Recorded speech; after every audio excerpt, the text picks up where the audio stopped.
خدا دلم تنگه، به هر جا که برم من آسمان همین رنگه. ای آسمانی کبود مگر من چی بد کردم که دلم ز دام بلا نشود رها یک دم. ای آسمان کبود مگر من چی بد کردم که دلم ز دام بلا نشود رها یک دم.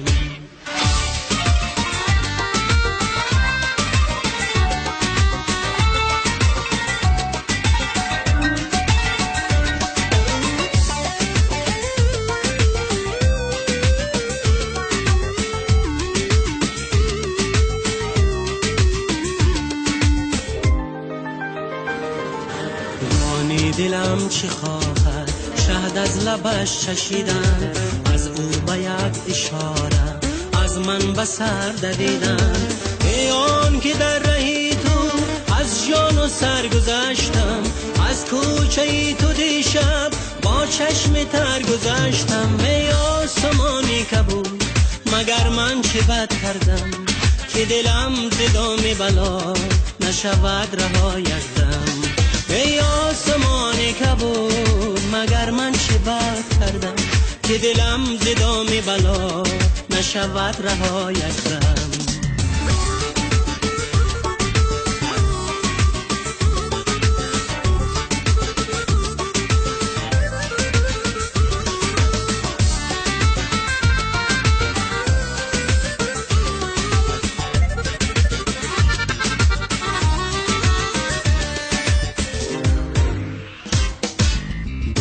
دلم چی خواهد شهد از لبش چشیدن، از او به یک اشاره از من به سر دویدن.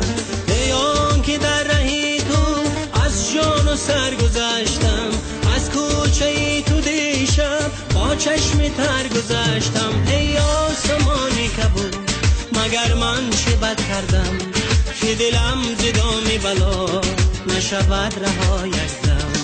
ای آسمانی کبود مگر من چه بد کردم که دلم ز دام بلا نشود رها یک دم. ای آسمانی کبود مگر من چه بد کردم که دلم ز دام بلا نشود رها